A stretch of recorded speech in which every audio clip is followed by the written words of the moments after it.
தூக்கண கை இறக்க மாட்டான்.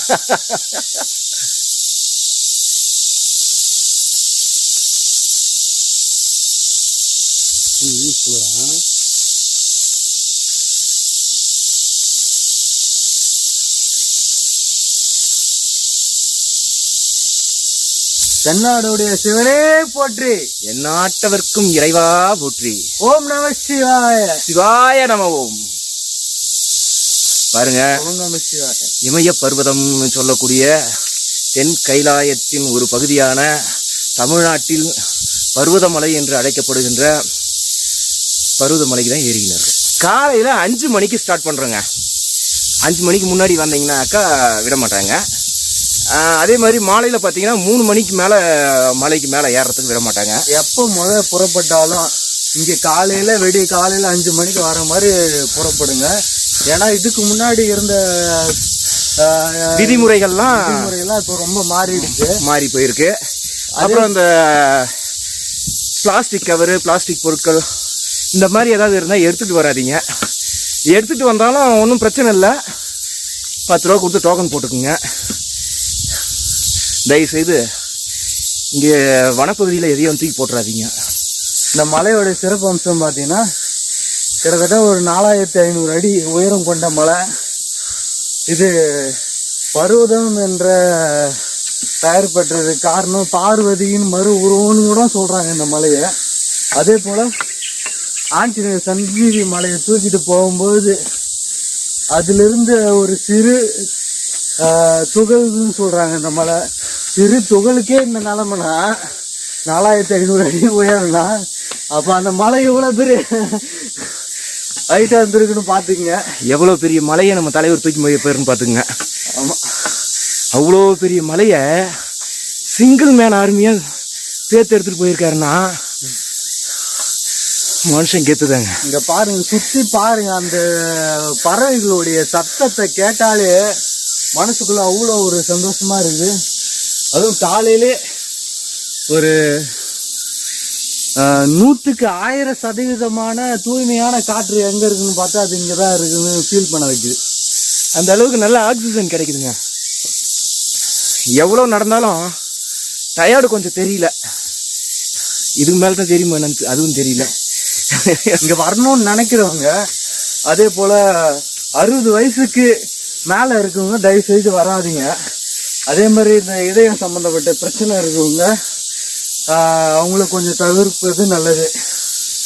ஏன்னா இங்கே இந்த மலை ரொம்ப நெட்டாங்க இருக்கும்ல.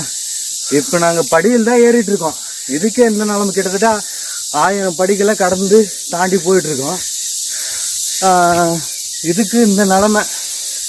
அதனால் சொல்கிறேன், கொஞ்சம் பார்த்து உஷாராக, கொஞ்சம் பெரியவங்க வந்தாலும் உட்காந்து வர மாதிரி இருக்கும். முடியும்னு நினைக்கிறவங்க வரலாம். எப்போவுமே சிவன் கிள்ளி கொடுக்க மாட்டார், அள்ளி கொடுப்பாரு. அதில் இந்த மலை ரொம்ப பிரசித்தி பெற்ற மலை. இங்கே போனாலே வாழ்க்கையில் நிறைய மாற்றங்கள் நடக்கிறத கண் கூட பார்க்கலாம். அடுத்த டைம் மறுபடியும் வர சொல்லும். அந்த அளவுக்கு ஒரு சக்தி வாய்ந்த சிவன் மலை, பார்வதி மலை, நம்ம இந்த பர்வதமலை. நீங்கள் முதல்ல ஒரு விஷயத்த கண் கூட பார்க்கலாம். நம்ம மலைக்கு ஸ்டார்டிங் ஒரு அடியை எடுத்து வைக்கும்போது நம்ம யாரை பார்ப்போம்னா ஆஞ்சநேயரை தான் பார்ப்போம். அவரை பார்த்துட்டு தரிசிச்சுட்டு தான் நம்ம இந்த மலை ஏற தொடங்குவோம். அதே போல் நீங்கள் வரும் வழியில் இப்போ நீங்கள் தனியாக வரீங்க, உங்க கூட யாருமே இல்லை அப்படின்ற பயத்துக்கு இங்கே இடம் இல்லை. ஏன்னா உங்க கூட நிறைய சித்தர்கள் போல வாழ்கின்ற செல்லப்பிராணி, நம்ம சொல்லுவோம் வீட்டில் வளர்க்கக்கூடிய நாய்கள் இப்போ நமக்கு பாதுகாப்பாகவும் வழிகாட்டியாகவும் வந்துட்டுருக்கு. அதை பற்றி எந்த ஒரு கவலையும் தேவையில்லை. நல்லாயிருக்கும், கண்டிப்பாக ட்ரை பண்ணுங்கள். நிறைய வாழ்க்கையில் சேஞ்சஸ் ஆகும். ட்ரெக்கிங் போகணும்னு நினைக்கிறவங்க இந்த மலையை தேர்ந்தெடுத்து வரலாம். அதே போல் இந்த கோவிலுடைய சிறப்பு அம்சம் அப்படின்னா நம்மளே அபிஷேகம் பண்ணலாங்க, நம்மளே ஆராதனை பண்ணலாம், நம்மளே கட்டி அணைக்கலாம். எல்லாமே நம்ம கையாலே பண்ணும்போது அந்த ஆண்டவனுக்கு எப்படி சொல்றது, அது மிகப்பெரிய ஒரு வரப்பிரசாதம். எந்த கோவிலையும் நம்ம போய் கிட்ட கூட விட மாட்டாங்க.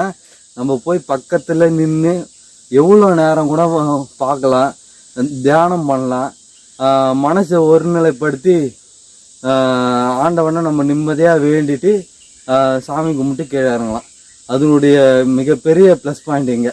மற்ற கோவில்லாம் அது மாதிரி இருக்காது. அதே போல் பயங்கர இப்போது எவ்வளோ வெயில் அடித்தாலும் சரி, இந்த சூழ்நிலை வந்து அப்படியே பச்சை பசுமை மாறாத ஒரு இடம்னா, பசுமை குறையாத ஒரு இடம்னு இதை தாராளமாக சொல்லலாம். ஏன்னா அவ்வளோ பசுமையான இயற்கை சூழல் நிறைஞ்ச ஒரு பகுதி. நீங்கள் எப்படி சொல்கிறது, காற்று அவ்வளோ சுத்தமான ஒரு காற்று. இவ்வளோ கிட்டத்தட்ட ஒரு 1500 படிக்கு தாண்டிட்டோம்.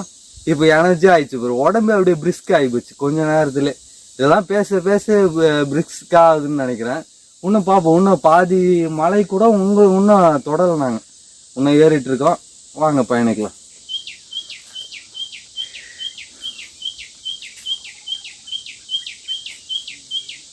சூரிய உதயத்தை நாங்கள் மேலே இருந்து பார்க்கணும்னு நினச்சோம்.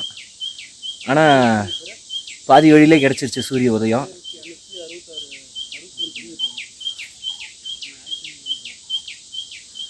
இப்போ கரெக்டாக இது எத்தனை படிகள் நம்ம கடந்து வந்திருக்குன்னா 1263 படிகளை கடந்து வந்திருக்கோம். நம்ம 1500 படி இருக்கும்னு நம்ம கணக்கு பண்ணுது. ஆனால் 1263 படி தான் இதோட முடிவடையுது. அதுக்கப்புறம் பார்த்தோன்னா எல்லாமே கல் பாதை. இது மாதிரி பாதையை தான் நம்ம கடந்து போகிற மாதிரி இருக்கும்.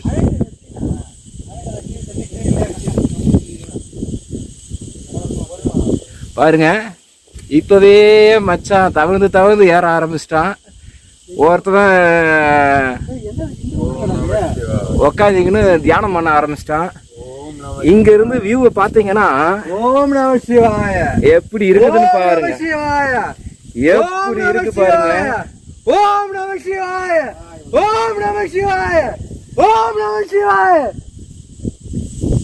எப்படி இருக்குதுன்னு பாத்துக்குங்க. ஏய், இப்ப நீ எதுக்கு இந்த வழி ஏறி நிக்கிற? வழி அந்த பக்கம். அதெல்லாம் பாத்தீங்கன்னா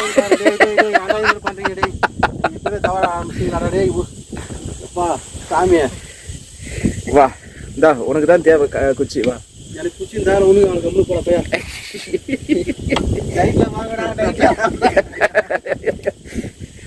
தவற விட்டீங்களா?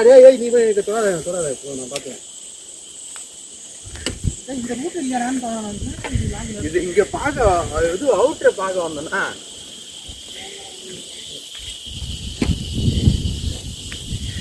ஓம் நம சிவாய. பாத்துக்குங்க, இன்னும் இவ்வளவு தூரம் போகணும். இவ்வளவு தூரம் வந்திருக்கோம். எவ்வளவு தூரம் வந்திருக்கோம்னு பாத்துக்குங்க.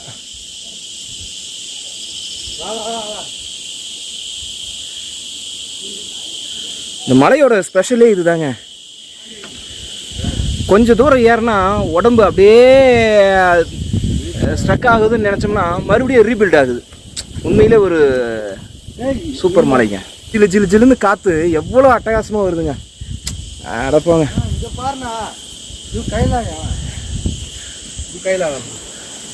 கைலாய காட்சியே கண்முன்னே தெரியுதுங்க.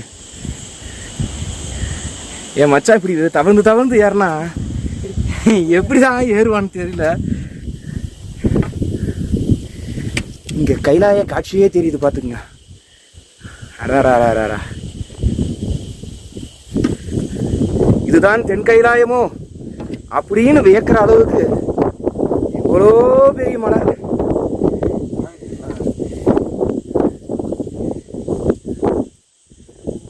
ஹரஹர நம சிவாய.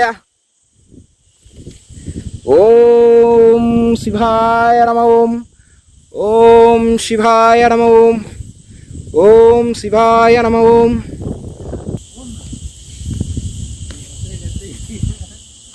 ஓம் நம சிவாய.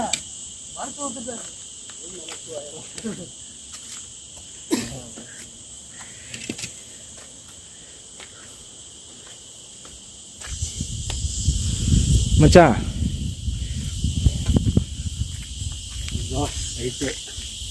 இல்லை, எனக்கு அங்கே போன உடனே எனக்கு ஒரு மாதிரி ஆயிடுச்சு. போங்கடா. விவேக்கு இது வந்து இங்க இருக்கு சொல்லாத்தா மாறி ஆத்தா மகனே செல்லாத்தா பேசுகிறேன். செல்லாத்தானா?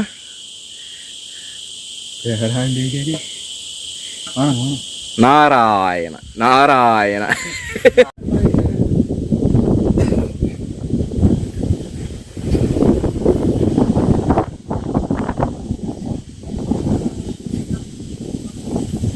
அந்த உச்சிக்கு போகணும். இதுதான் கடப்பாறை வழின்னு சொல்கிறாங்க. இந்த வழியில் தான் இதுக்கு மேலே ஏற போகிறோம். இந்த கம்பியை பிடிச்சி தான் நடக்கணும். ஓம் நம சிவாய. அடுத்தது பார்த்தீங்கன்னா நம்ம வந்த வழி தென்மாதிமங்கலம் வழின்னு சொல்லுவாங்க. அந்த வழி இதுதான் தெரியுதுன்னு நினைக்கிறேன். இவ்வளோ தூரம் மலை ஏறி வந்தாச்சு. அடுத்தது இதுக்கு மேலே இந்த ஒரே பாறையாக இருக்கக்கூடிய இந்த மலை மேலே ஏற போகிறோம். இது மேலே ஏறினாக்கா சிவனை தரிசிச்சிடலாம். ஓம் நம சிவாய. இப்போ நம்ம கடப்பாறை மலை ஏற போகிறோம்.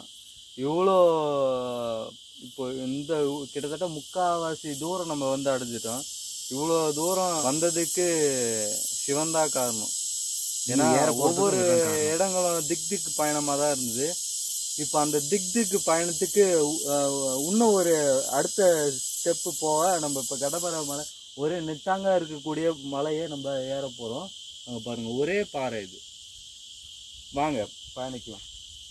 ஒவ்வொரு ஸ்டெப்பும் வந்து கடப்பாறை பிடிச்சி தான் ஏறணும். ஓம் நம சிவாய. ஓம் நம சிவாய. நம்ம பாரத்தை தூக்கி சிவபெருமான் மேலே போட்டு நடக்க ஆரம்பிக்கலாம். வாங்க பார்க்கலாம். என்ன வியூ பாருங்க, செம்ம வியூங்க. உண்மையிலே ஒரு ட்ரெக்கிங்கான ஒரு அனுபவத்தில் இது உண்மையிலே ஒரு பெரிய நல்ல வியூ தான். அழகான வியூ.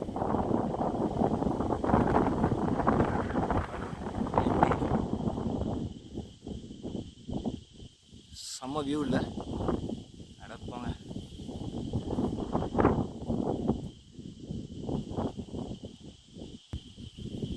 உண்மையிலே இது ஒரு செம்ம அனுபவமான ஒரு வியூங்க. எவ்வளோ அழகாக இருக்குதுன்னு மட்டும் பாருங்க. பசங்க எல்லாம் போயிட்டாங்க. இப்போ புகை மாதிரி இருக்க இந்த வழியாக போக போகிறோம். பார்க்கலாமா எப்படி இருக்குன்னு பார்த்துக்குங்க. இந்த வழியால் தான் இப்போ ஏற போகிறோம்.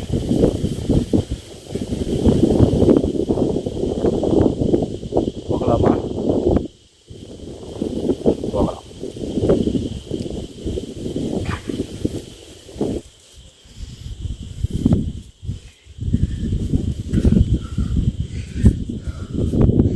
இந்த படிகளை கடந்து போனால் ஸ்ரீ மல்லிகார்ஜுனரேஸ்வரர் சிவாய நமோ.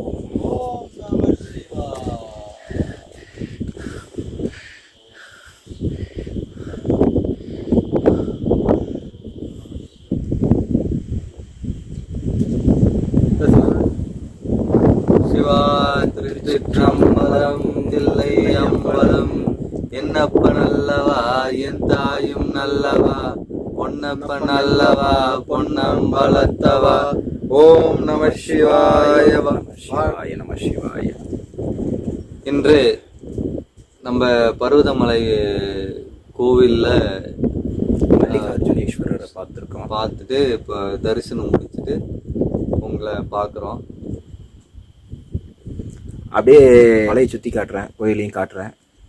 நீங்களும் பாருங்கள். உங்களுக்காகவும் இந்த தரிசனம் இருக்கட்டும்.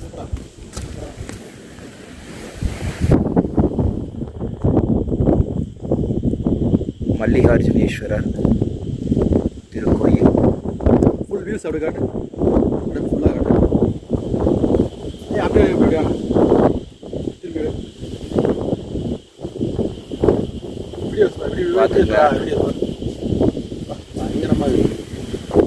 மல்லிகார்ஜுனேஸ்வரர் திருக்கோயில். இதுதான் பர்வதமலை. பர்வதமலையில் மல்லிகார்ஜுன பருவதமலை, பருவதங்களுக்கு அரசன்னும் சொல்லுவாங்க. இங்கே ஒரு சுனை கூட உண்டு. இப்போ நீங்கள் அந்த சுனை தான் பார்த்துக்கிட்டு இருக்கீங்க.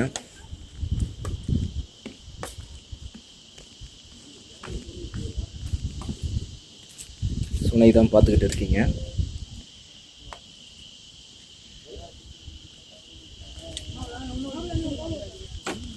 ராணிப்பேட்டையிலேருந்து வந்திருக்காங்க. வணக்கம்டா மாப்பிள்ளை, வாழாச்சால இருந்து